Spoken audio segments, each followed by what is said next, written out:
Howdy, folks. Would you Walls from NeedCoffee.com here. Back again for another Wayhomer. Let me adjust the air real quick. That's as low as it's going to get. It's very warm. I do own a black car. Now, I hope you can hear me, because I'm sick, so I'm trying to project over the air conditioning, and I probably sound like, I don't know, like I've been smoking for years, but I haven't, except for those times that I've been on fire. Back for another Wayhomer review. Here's how it works. I've just left the cinema, where I've seen a film, and I'm going to tell you about it on my way home. And if the camera looks a little wonky, that's because there's no camera person here. So, we are here today to talk about Green Lantern. So, Green Lantern, what can we say? Alright, synopsis is this. Ryan Reynolds plays Hal Jordan, who is a test pilot, and a pretty damn good one, albeit unorthodox. And he gets chosen by a ring. Because you see, there is this intergalactic police force called the Green Lantern Corps that upholds justice and, I don't know, the Green Lanternian way or whatever, throughout the known universe, and some of it unknown as well, I'm sure. Anyway, so the previous owner of the ring was hurt in combat, mortally wounded, as the case may be, and the ring picks the successor. Successor is Hal Jordan. Hal Jordan becomes the new Green Lantern for our sector of the universe. And it turns out that the reason that the previous owner of the ring got whacked was because of this cosmic force, creature, being, thing, fog, called Parallax, which is out to kick everybody's ass because it is the kind of fear incarnate type of thing. So, yes, so the latest Green Lantern has to come to grips with who he is, what it means to be a Green Lantern, what it means to be human, and save the day. Yeah, that works. Okay, so here's the deal. The setup is pretty, I won't say basic, but you've got, from a standpoint of what the film is trying to do, it's pretty basic. This is kind of like, I don't know, if you think about it, this is DC / Warner Brothers version of Iron Man, right? Because whereas Iron Man was well known among the comic book reading geek crowd, not many people knew him outside of the of that crowd. Same thing with Green Lantern. I mean, if you get away from Superman, Batman when it comes to DC, right? Then most people know Wonder Woman because of the Linda Carter series, right? Then you got Green Lantern. And most people don't know who the hell Green Lantern is.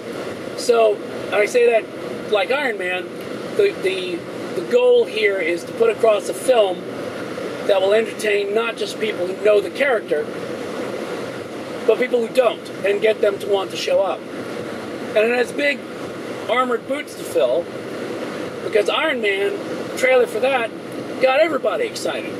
I mean, I know people who didn't know Iron Man from Hole in the Ground, it was like, I want to see that. The problem is here, you know, I don't, whereas there was some buzz going on about Iron Man among non-comic people, I don't know anybody that was like really excited to see Green Lantern. Now, the trailer did not exactly pass the 300 test that was talked about before. Unless your trailer is as good as the one for 300, nobody's going to want to see your movie. Now, the movie itself, okay, you ever get frustrated by a movie I mean, just really frustrated because you really want to work with the movie. Because if you think about it, an enjoyable movie, it's like a partnership between you and the movie, right? Because if you show up with the wrong expectations, if you show up wanting to see a Merchant Ivory film starring Anthony Hopkins, and you instead walk in and you're watching, a Will Ferrell or Jack Black comedy, you're not going to get along very well with the film. Could have nothing to do with the film, right? Could be entirely what you're bringing to the table. So it's a partnership. You show up wanting to see a comic book / sci-fi movie, and you want that to be brought to the table. And you really want to get into it, you really want to enjoy it because you love going to movies. You're not like a lot of critics who just don't like going to the movies anymore and haven't been able to face up to it. You enjoy going to movies, right? There you can find something nice to say about pretty much every movie. And I'm not saying, this is not me, this is like most of my audience, because I believe that most of you are like this, right? But you ever have a movie that just won't cooperate? It won't get out of its own way and just have a good time with you? And you're there ready to party and dance it up or whatever, because that's what you've been, you've basically dressed for a party, and instead they keep trying to go all these different places. Oh, I don't want to go out for sushi. We said we were going to a party. I don't want to go drinking heavily. I thought we were going to go to a party and not necessarily drink heavily. You know what I'm saying? I'm heavily medicated. Anyway, every time I felt like I was really kind of starting to connect with the film, it wanted to do something else. Like there's an entire subplot, and I won't go into detail because I don't want to do any spoilers. But there's an entire memory of my father subplot. And for those of you who are familiar with such things, because it's so old, I probably have given away the entire subplot because it's such a trite card to play that when the film slaps down on the table again, you're like, no, this didn't work the first time. Why are you doing that? This is not necessary. Why do you feel the need to do that? Is it something because there's jets in this movie? And with jets we have to have... I mean, after that entire thing about, flashbacks was parodied in Airplane, you'd think people would stop. Because, Airplane handled it better than this movie. As far as flashbacks go and self-doubt and all that, it's not necessary. What's hilarious is it's not even resolved. It's almost like halfway through the film they realized, wow, this is totally not working. Let's just pretend that wasn't there. And they kind of deal with it through dialogue, but I'm sorry, you didn't deal with it through dialogue to begin with. You dealt through it with heavy-handed flashbacks. So you can't just pretend like you didn't do that, movie. It was there. We both saw it. I saw it, you projected it, right? I saw it, the projector projected it, you were it, you know what I'm saying? Anyway, so that's part of the problem. Is that between that and some extremely on-the-nose dialogue that just makes you go, oh man, what did you do that for? It doesn't start off well, okay? There's also some problems with motivation. If you stay for the credits, why does that happen? When you consider how they've set up the rest of the film, basically a character does something that I guess if you were following the comics makes sense, sort of, but considering how things have happened in the movie, it makes no sense whatsoever. So there's that. The final battle itself, you're going, okay, at least I can take some comfort in the fact that they've demonstrated that they're not afraid to have a power ring that can create everything, anything that the wearer wants, and use it. Because there's been some versions of the script previously that were like just boxing gloves or, I don't know, just no imagination whatsoever, which makes no sense when you consider that, that's the whole point of the ring, is that you can create anything you want, right? So they did have a lot of different things going on, which was cool. But it's like, when you get to what is essentially the money sequences, i.e. ring battles, they just don't, there's not enough there. I didn't feel the payoff was there. And I feel the payoff for the final battle no spoiler, it's a comic book movie, there's a final battle, right? I just didn't feel like there was enough of it. I'm like, look, you've dragged me along this far. I went along, I wasn't kicking and screaming. I came here to see this. Give it to me, lay it on me, make it good, right? It just a payoff wasn't there. So, it's got problems. Some of the things that people were most concerned about are the least worrisome, which seems to happen with comic book movies a lot. Ryan Reynolds is great. He makes for a great Hal Jordan. This is the second comic book movie in which the adaptation has not lived up to him. The first being Wolverine, in which he was a great Deadpool. But this doesn't work all that well. The CG costume, the CG stuff going on, which looked kind of lame in the trailers, I think it works. The kind of dynamic costume action going on, it makes sense. So that was fine. Going to O is fine. All that stuff that people were most worried about works. It's just that the story needed some tightening up. It needed better payoff. And it was trying to do too much. Any origin story where you've then got to establish the character, establish the villains, then go kick the villain's butt. You've got a lot going on that you've got to contend with.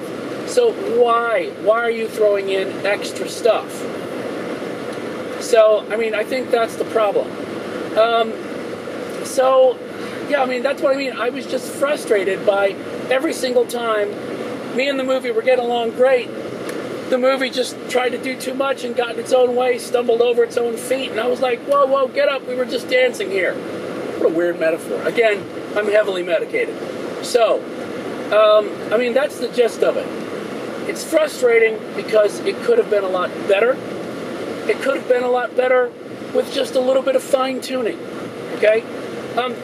It even handled the whole, I'm going to introduce this entire Green Lantern mythology, it handled that fairly well. It's just so all the stuff that everybody was worried about probably got the most attention from the people making the movie, and the most basic things about character motivation and plot lines and stuff like that, fell by the wayside. Sadly, quite normal with these things. So, are non-comic book people going to enjoy it?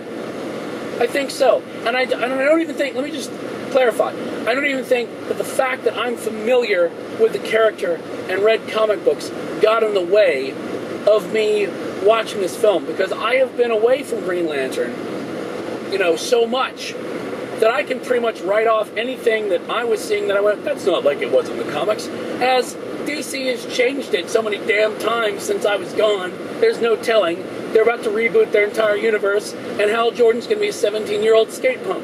So I don't know, when it comes down to it, the grand mythology of Green Lantern, I don't know a damn thing about it. So I have nothing I can bring to the table that would get in the way of me enjoying the film, just like a non-comic book person. So that wasn't the problem here. Let me please be clear on that. I went into this like most people are going to, which is, I don't know anything about this.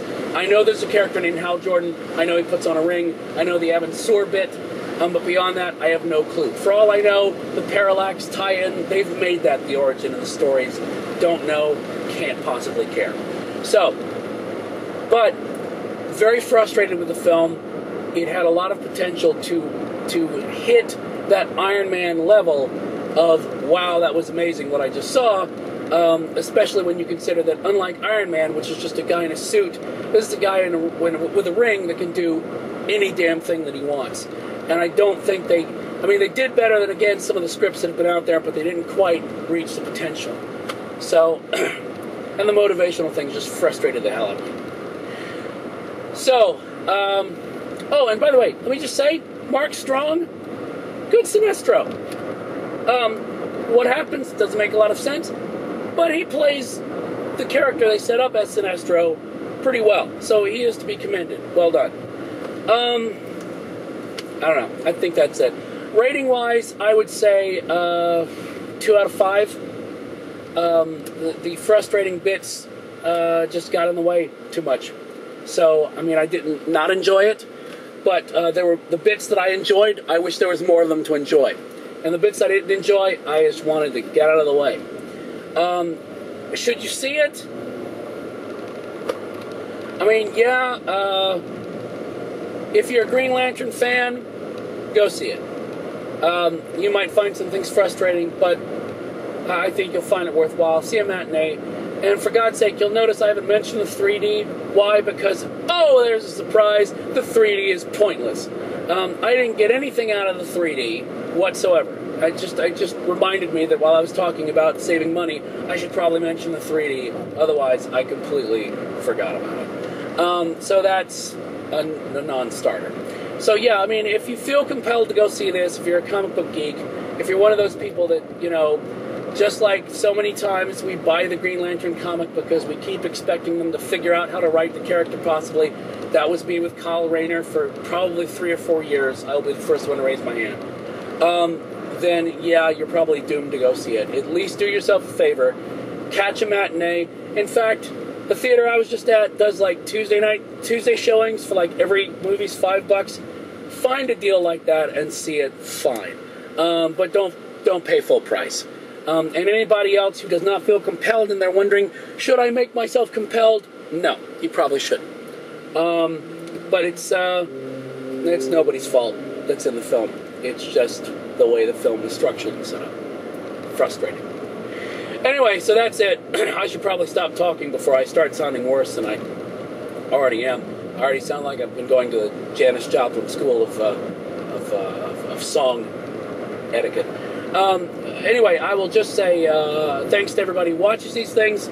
As always, if you enjoy this, if you could share it with those that you love, that would be great. Stumble upon, we don't have Google Plus One when it works. Facebook, that sort of thing. Twitter, it's always good. If you get the word out, more people watch these, the more we can do them. It's wonderful.